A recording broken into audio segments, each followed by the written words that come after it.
Hey guys, this week's episode is brought to you by buffalosbigdeal.com. What's the big deal? It's free. Their deals get you 50% off your favorite local places. No need to pay for a gift certificate. Simply download, print, and display your voucher when you visit. So head to buffalosbigdeal.com after this podcast. Today's guest is Emily Koenigsberg from emilybites.com. She came down, talked about the site, her rise in popularity, and her fantastic recipes. Let's go. I think we should start this by saying happy birthday. That your birthday was yesterday. Thank you. What did you do for your birthday? Actually, I celebrated twice, which I think is the best way to do your birthday. Yeah. I went to Russell's with my boyfriend a couple weeks ago, and then I went to Torches with my parents and my Those are boyfriend two again. very good birthday restaurants. I know, and actually, I had a my work Christmas party was at Russell's before, so I had been there for that, but I had never been there for like dinner, and wow, the service there was crazy good. I mean, the food was amazing, but I was just really impressed by like they would like anticipate your wants and needs really well. Yeah, So, they're legit there. yeah, it was And pretty that good. place is really nice. Like, I know, it's really like classy and understated, which I wasn't expecting. exactly. Everyone Not thinks, to be like, but everyone looks at Salvatore's and they're like, that is the gaudiest place I've ever seen. that's what I was trying to not say, but yes. I'll say it. I don't care. So yeah. But I mean, like, it's insane. Like, you look at the outside of that place and you're like, this is a joke. Yes. But then, like, Russell's, it's actually really It's hip, really and nice, yeah. I feel like his, like, grandkids, like, or somebody were like, tone it back a little bit. Right. So yeah, I don't know how that worked out, but it's pretty. It was definitely different atmosphere and decor than I was expecting. Yeah. But I was and good impressed. food I liked too. it. Yeah. Yeah, the food was great. I got this filet wrapped in bacon with like goat cheese and sun-dried tomatoes on top. I don't know. It was really good. How was good. Torches? Was that Torches was good too. I got like root beer braised short rib. Oh, yeah. And, it was really good. And they have this cool thing where they bring an iPad to your table so that you can see all the pictures of the food when you're ordering, and you Really? can pick what you want based on what it looks like, which is That's neat. really cool. 'Cause I am a visual, like I eat with my eyes person. So I haven't been there probably in a couple of years. I didn't know they were doing that now. yeah, That's very I think cool. it's like a new fancy That's a really cool thing idea. they added in, but I like that because I definitely am a presentation person, so that worked out well. Well, I mean, your pictures on your site are gorgeous. It looks like you really put some time into that. Thanks. I'm trying, and the funny thing is that I still take all of my photos with my phone. Really? I don't have a fun fancy camera yet. Those look great. Thank you. I try so hard to make it look like I'm not taking them with my phone, but like spoiler alert, I am, because every time I think like, okay, I'm gonna save up for like a really cool fancy DSLR camera, like something else comes up and I end up being like, oh, I want to go on this trip or I want to do this, and I'm like, I need to make this a priority because I would like to be able to take those elite magazine quality photos like some food blogs do, and at this point I'm just doing the best I can with my it looks great. I mean, cell phone keep going with it. I mean, I think cell phone, like, is it an iPhone? I have a Samsung Galaxy S3, which is like brand new, so it has a really nice camera on it. But and I did get some, since I also I don't even photograph in natural light. I have like a lighting setup that I use. like an actual like photo shoot type. Well, not so much. I did get one like photo light or whatever. I feel like I'm geeking out right now. I know, how to take right? better pictures of food.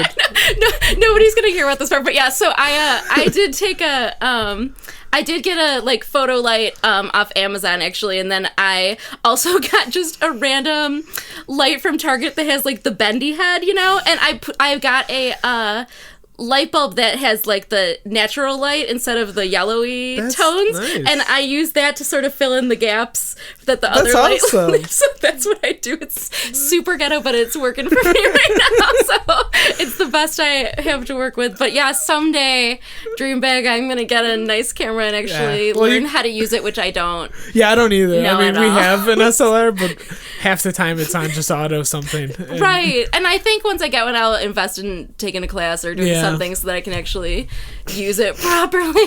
But yes. So don't be afraid to take pictures of your food with your phone. I need to get one of those lights now. I didn't even think of that. Yeah, That's I'll send you a genius. link. So how long has Emily Bites? So your website is, for people who are listening, is emilybites.com, correct? Yep, emilybites.com. And it's been going on since like 2010. It was actually Christmas Eve 2010 when I started it, so like just very, very tail end of 2010. Okay.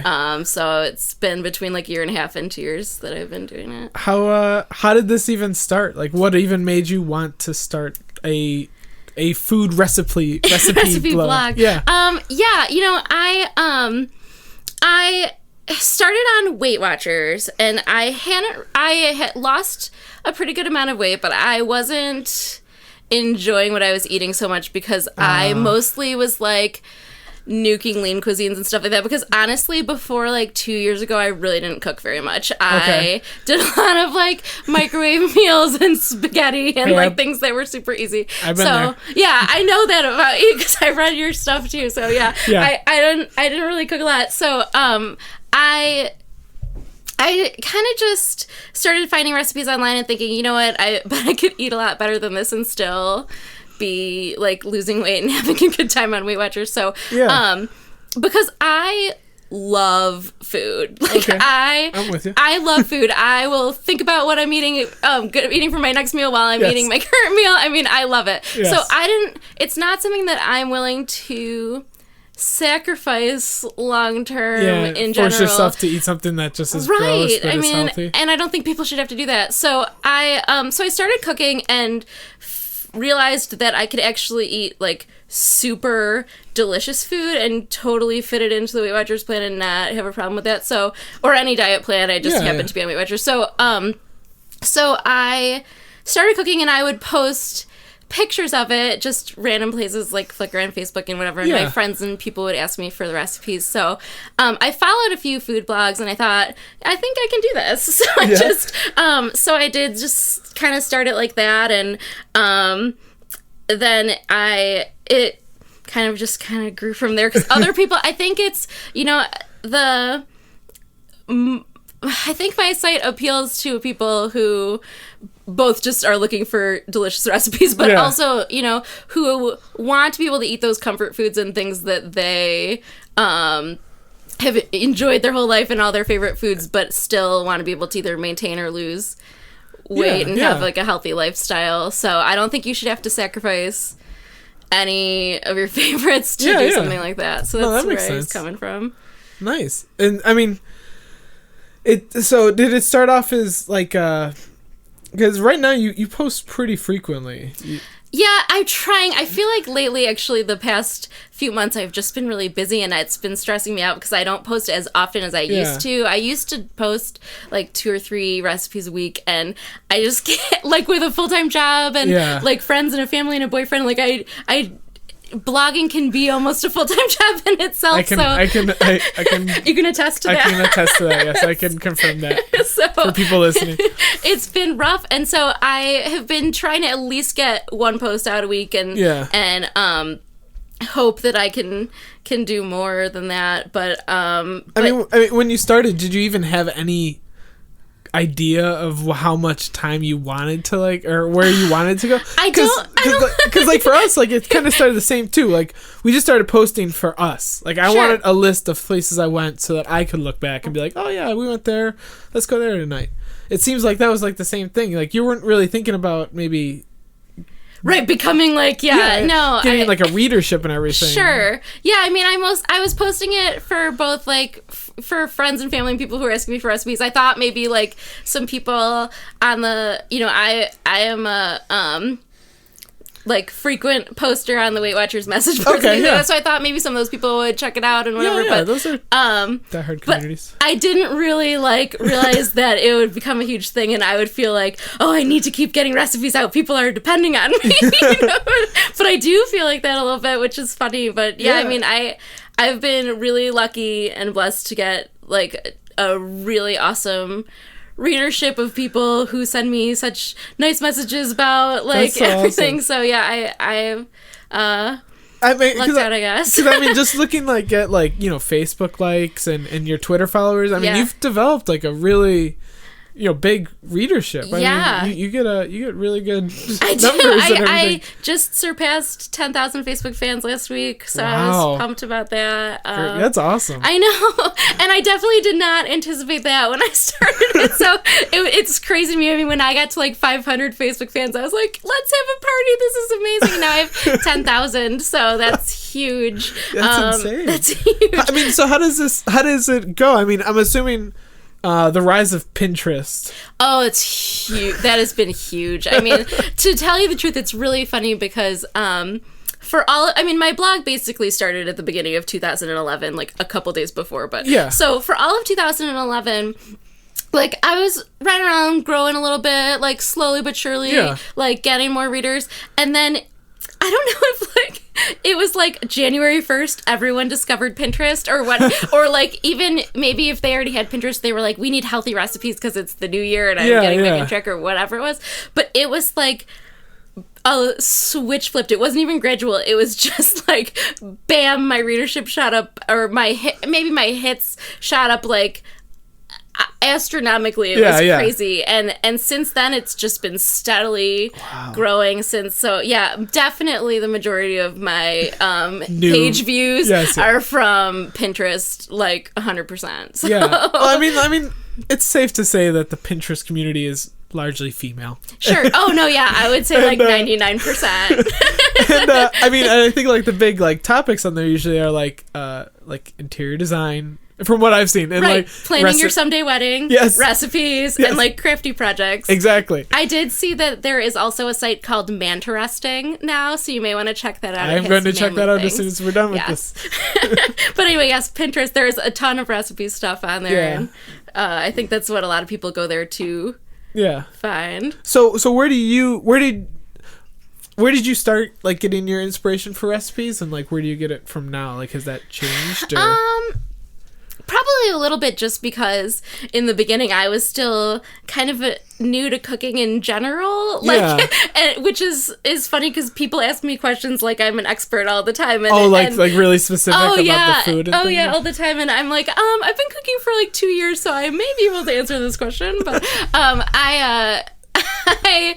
when I first started doing it, I got a lot of it from like cooking magazines, like both like Weight Watchers recipe magazines, Taste of Home, like Healthy Cooking, Cooking Light, and a few specific blogs and websites that I like knew about already, and things like that. And now that I know so many more, blogs and things that I think some of the recipes are just, I think of something and I'm like, I should make this or put this in it and whatever, and I come up with it kind of organically. And then sometimes I'll see recipes online on Pinterest or just in the blogs I follow that I'm like, I would love to do this, except maybe put this in it or tweak it a little bit. And I mean, what is like the general, because I remember we talked about this briefly at that panel about like ownership of recipes. Sure, is that like a big thing in the blogger community about like citing and right? Yes, I mean it's absolutely 100% vital that you cite your source with a direct link to the recipe on their blog if you got it from another blogger. I mean, I would be upset if someone didn't do that to me, and I would never do that to someone else. So I think even if you change a lot about it, it never hurts you to throw some credit someone else's way. No, not at all. It drives me crazy when I see people that don't, because it's like, even if you take something that's like one thing and you completely make it another thing, but you use them to base your recipe off of, then say you were inspired by them or instead of adapted from, or however you want to do it. I mean, if I change one or two things about a recipe, I'll just say it's slightly adapted. If I change a ton about it, I'll say it's adapted. If I came up with my own, I'll say it's an original. And I try to be really clear about how the recipe came about. If it came from a specific source, then 100% there needs to be a link there, because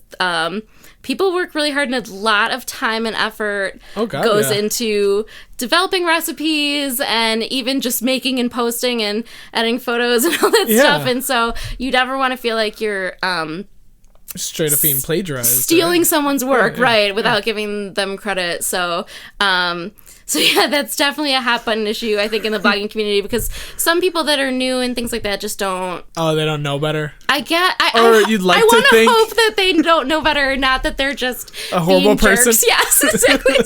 so hopefully, and I have seen. Have you seen your recipes on other blogs and are like, it's not cool? Well, I have sometimes even new bloggers will contact me and be like, "Yay, put your recipe on my site," and I'll go and I'll be like, "Ooh, you didn't cite me," you know what I mean? So like, oh, you just copy and pasted but it. Thanks for alerting me to the situation.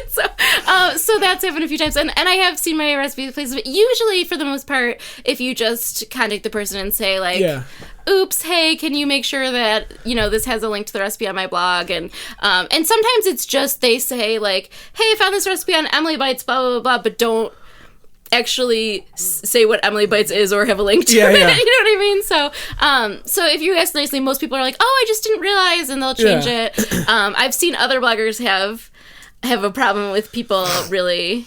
Oh, yeah. fighting them back on it or whatnot. But luckily, knock wood, that hasn't happened to me There's yet. plenty of page views to go around. So. Sure, exactly. So I mean, have you started to get yourself into this community of bloggers? Like, I mean, is there like an actual active, like where people like know each other? Like, maybe not in person, sure. but like, I mean, have you made friends with other bloggers? I didn't know how, A little bit. I mean, I think there are like blog cliques, I think, sort of. Like, I don't know that I'm not really in one, but I think that there are definitely bloggers that know each other. I think if you go to a lot of the blogging conferences, like Food Buzz and Blogger, which I saw you went to. I did go to one. I went to International Food Bloggers Conference last year in New Orleans, and that was really cool. That looked so awesome. It was really I didn't even fun. know those things existed. I saw your pictures. I was like, what? And some of it is restaurant reviews and stuff really? like that. Yeah, they did have some stuff about that. So it wasn't all recipe bloggers. I really want to go. I was like, I want to go to a blogger. It was fun, and they're expensive, or else I'd go to more of them, because it is nice. Like and a lot of them seem to be on the West Coast, and I'm like, I would love to go there, but like if I'm going, I work a 9-to-5 job Monday through Friday, so if I'm going to go to San Francisco for the weekend, that's a lot of flight time and money for me to spend to be there for like a day and then come back. Exactly. So, but yeah, the one I went to was great, and I think that's where you really get a chance to meet other bloggers and get to know them a little bit. I met a few really, really great ones at the one I went to, and some people go to a lot of them, and then they get to sort of know each other really well. They make their rounds. Yes, and it would be nice to check out a few different ones, and they have like workshops and stuff, so you can. I mean, so what do they do at like? What did they do at yours? Sure, yeah. Well, they have. First of all, the food is always great at these, so that's always a bonus for going, because they're not going to serve like garbage food to a bunch of food bloggers that wouldn't go over well. So that's nice. Not at all. That's a perk. Yeah. But I mean, also New Orleans, it's right, which has great food to begin with. I ate things there that I never thought I would eat. Like, I had something with alligator in it, and I had rabbit and all these things. I was very adventurous in New Orleans, so that was neat. But they had a bunch of different seminars. They had and you could choose between certain things. They had ones that were about recipe writing and development. They had ones that were about reviewing restaurants. They had SEO and like marketing yourself kind of ones. They had like food writing and culture, just like how your culture like works its way into your food writing, and they had photography session, and which I was like, this is all over my head when you talk about aperture. I don't know what you're saying. I use my phone. So, but for legit people that do that, that was really cool, I'm sure. But yeah, there's a lot. I mean, it's a lot of neat stuff, and some of them are more geared towards the workshop part of it, and some of them are more geared towards like getting a whole bunch of like sponsors to come in and set up booths and give bloggers freebies and stuff like that, I'm like sure hoping that they'll write about it. So you have to sort of like see what the agenda is before you book one. But it was neat. It was a really good experience, and it was nice for me to sort of meet some other food bloggers, for sure, which was cool. Have you started to get contacted by companies who want you to We very Sometimes. rarely. I feel like when we get emails, they like think that we're like a recipe blog or something, because we'll get like, I got like apples sent to me, and I've had olive oil. Like, I have like random things. You're like, thanks. Yeah, I was like, all right, cool, but like, you don't really read our site clearly. Yeah. But Well, but I'm assuming with like a recipe blog, that must be. and you also get a ton of just, like, I think that there are PR people out there that just have you on a list, and they will, like, a food blogger list or whatever, and they will send you just, like, pitch story ideas and stuff all the time that you, like, again, they really don't know. They don't know what your blog's about. They just saw you somewhere on a website that's and they were like, food. oh, done, yeah. So I do get contacted, though, about, like getting free cookbooks or different food products and things like that sent to me, and trying them and then potentially writing about them. And generally my policy on this, because you really do have to figure out like what you want to do about it, because if people are sending you free stuff, it's your responsibility to be honest with your readers. Yes, absolutely. And also, I will not accept anything unless I already would know I've already used it, I already like it, and I know that I'll be giving it a good review. And I also don't accept products usually, for the most part, unless they'll also do a giveaway for my readers, because for me saying like, I got this free thing and it was amazing, like, look at all this free shit I got. Right, I'm awesome. Like, I would rather be like, hey, I tried this out and it was great, you could win some too. And so I when people contact me and it is someone that I feel comfortable and I want to do business with, usually I'll see if they want to do a giveaway. And Holy Guacamole has been like a huge partner with me. They've really, I was gonna say they've done, got a little, your recipe got a little shout out. I know, on Anderson, which is cool. That's kind of crazy. That was pretty cool. But yeah, they've been really, really great to work with, and have posted my recipes a bunch of times to their Facebook followers and things like that. So if you some of like the kind of like niche companies like that, if you go to them and kind of become friends with them, they can really it can be mutually beneficial, because I promoted them and they promoted me and it ended up working out well. So that's been really good. Nice. That's a good thing, like, that you're thinking of your readers like that much, that that you have an obligation and things like that. I would never want to tell them to try something that you just got for free just cause. Right. I actually, somebody contacted me the other day about, they have a new version of these shirataki noodles, and I don't know if you've ever tried them, but they're like very low-cal noodles. They're not actually made out of like pasta. I mean, and Hungry Girl uses them a lot, because she's so willing to take shortcuts to make everything as light as humanly possible. She's the one that has a show, correct? Yeah, and she started off with like an email newsletter, right? Yes, and she just is very, very willing to like cook quarters until whatever. So and there's tons of people that love her. Tons of people that love her. Yeah. So, well, I mean, she has a show, so right. So she's doing great. Yeah. So she promotes them and uses them a lot. I tried them once, and I took like 2 bites. The second bite was just because I was like, it couldn't have been that bad, right? Yeah. Yes. So, I mean, it was like eating a bowl of rubber bands. The texture is horrible. So somebody contacted me the other day about like, oh, hey, we have these new shirataki noodles come out, and they're a little bit different, and blah, blah, blah. And I was like, I'm not even willing to try, because I just, you know what I mean? I just don't want them to even bother if I already know I'm not gonna. Yeah, that makes sense. Yeah, so. So, I mean, now that you've been doing this for almost 2 years coming up this year. Yeah. And you said that when you were in New Orleans, you got a little bit more adventurous. Have you noticed yourself being more adventurous as you've gotten more and more into cooking and things like that? Like, how is putting such a focus on making things at home changed how you like go at food? Do you try more things? I think yes, and especially just things that I thought I just flat out didn't like before. Yeah, I have incorporated them into recipes and realized that I actually like some of them. They're not that horrible, right? Which is good. So I think that whereas I'm probably not eating alligator every weekend now just because I'm a food blogger. I do like lean more towards like comfort foodie, kind of stuff. Yeah.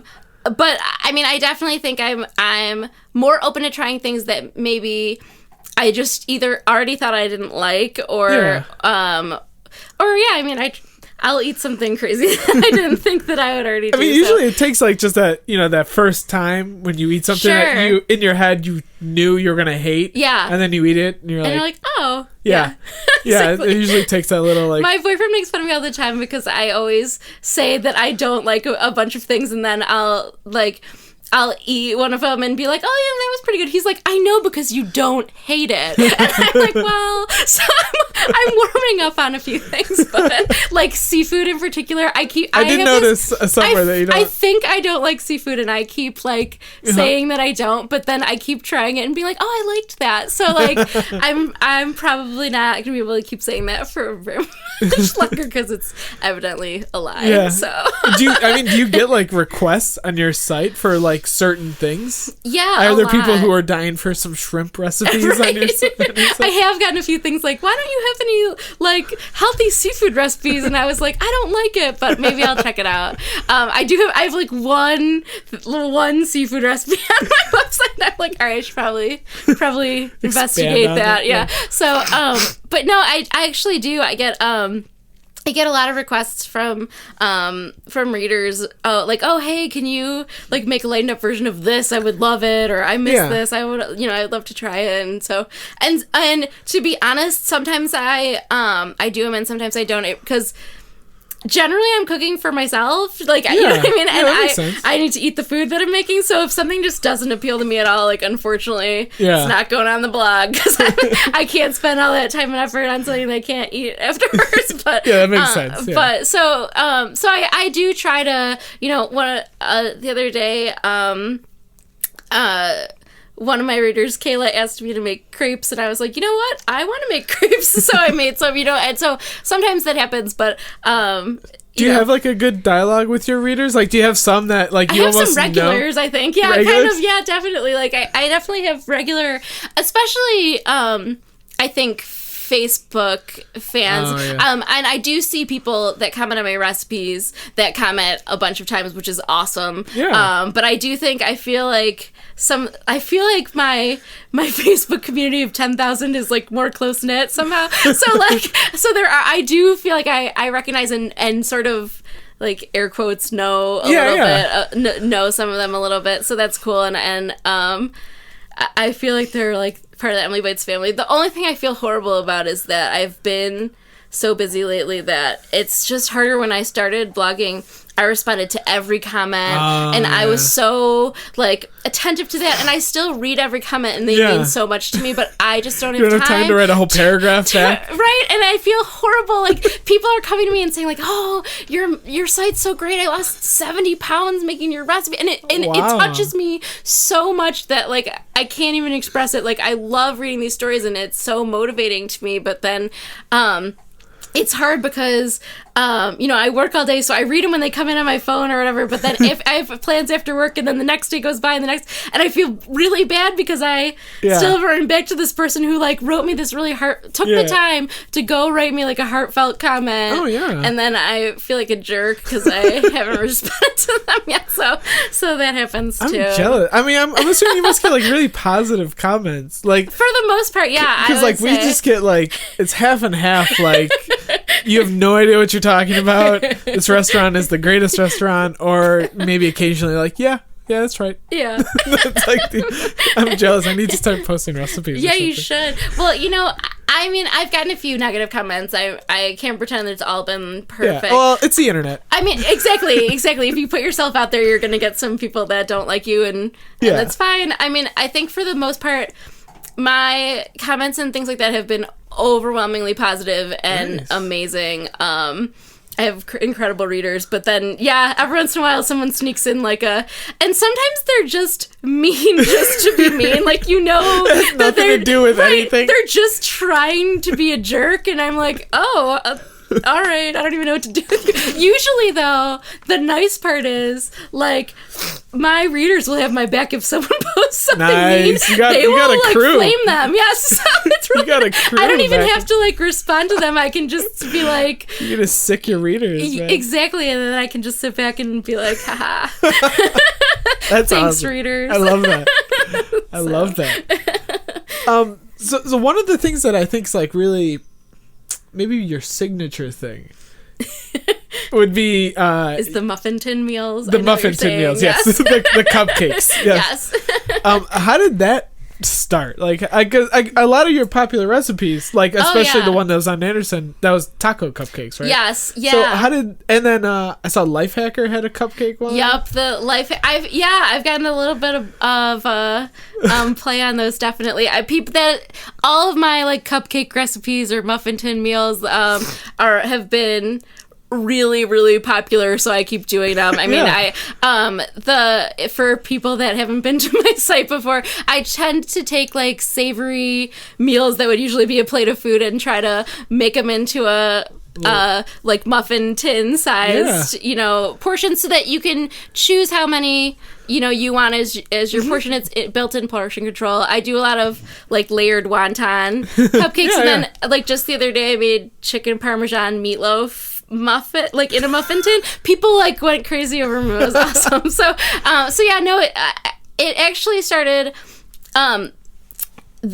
The first thing I did was not my idea. It was one I had seen on tons of other food blogs, which was making a wonton lasagna cupcake, where you make it in the muffin tins and you layer wontons instead of the pasta noodles, which really mimic pasta noodles when you make it this way with other lasagna ingredients, and then you have like mini lasagnas. So I did that. It was really cool. And then I started thinking like, hey, you could totally put anything in here and it would be awesome. So I sort of just did. I started being like, I'm just going to think of anything I like cheeseburgers, like French dip. I'm going to do, buffalo chicken or whatever, and putting them in wonton cupcakes. And then from there I've also done mac and cheese cupcakes, and I've done like meatloaf muffins, and people love the muffin tin meals. It's nice because you can, like, if you're watching football and having a party, people can pick stuff up and eat with their hands, and then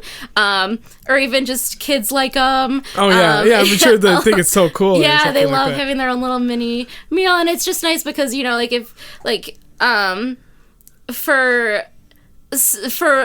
a female eats less than a guy and they want, like 2 and the guy wants 4 or something like that, everybody kind of gets however many they... Do you feel pressure to come up with more muffin tin meals? What? I honestly have like an endless supply of ideas for those in my head, and I try to like space them out so that people don't OD on them and get sick of it, and they're like, Emily, enough with the muffin tin. Like, I'm over it. So I try to space them out. Like I could make them. You could have your own blog just about muffin tin meals. Exactly. So I try to like not do them like too much so that people still get excited when I make a new one. That makes sense. So I space them out a little bit usually. So how is writing about food and like really enjoying cooking at home changed how you go out to eat? Like, do you still enjoy going out to restaurants, or is that kind of died down? Or when you go to a restaurant, do you like maybe more in your head now you're thinking like, I could have did this better at home or something like that? I don't know. Like, well, I love going out to eat. I will never not love going out to eat. I love cooking at home and making homemade food. It's great, but I also love going out to eat and having somebody else cook the food. And I get a lot of ideas from it. I don't know that I go places and necessarily think like, ugh, I could have made this better. Yeah. But I do go places and think like, oh, I could totally remake this and like put this in it or that in it, So I do get ideas from other places and stuff like that. I made a Mediterranean wrap for my blog that is very reminiscent of one that I get at Amy's place. Oh, okay. Nice. Like, things like that. So I think it more like inspires me than like I'm over it because I'm cook at home now. I mean, do you look at food differently now because of that? Like, is there a part of you that maybe more is more like analyzing the food that you eat, like as opposed to? Yeah, I mean, I think for the most part, more than that, I think that I understand food better now that I cook with it than when I, you don't really have to understand a lot about food to like nuke your lean cuisine in the microwave. So I think I understand food, and I'm getting better at like at being able to come up with my own things and know what flavors will go together well, and how to make specific sauces and to spice things and things like that. It has been good. And so when I do even go out to eat or eat other people's cooking, like I sort of understand it better, like where they're coming from and how it probably came together. So good. Yeah. All right, well, I think we'll wrap this up before this jazz band that's behind La-Ti-Da. I was hearing that, yeah. Gets louder into our microphones. Yeah.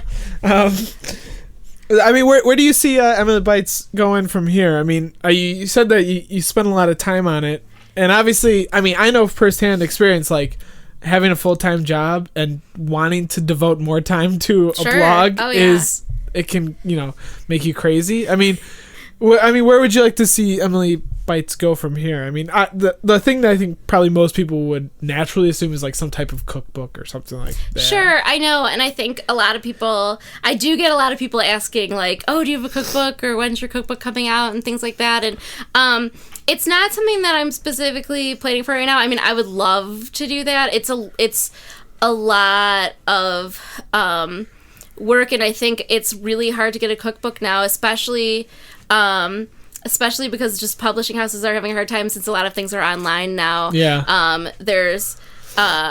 It makes it tougher to get published, as a book. I know a lot of people do their own kind of e-cookbooks and things like that. Independently release it and things like that. Yeah, or even you can release it even just as like a PDF on your site or as a Kindle book or something like that. So that's something I would consider for the future. I haven't really honestly done much with it yet. I'm still trying to really just grow my blog to be the best it could be. I'd really like to work on my photographs and and also just recipe development and coming up with a lot of new things, and I think I would love to be able to devote as much time to it as possible, because honestly, like, it's my passion, and if I could do it every day, all day long, then that's what I would love to do. And I wish that I could post more frequently, and I have so many ideas that it's hard to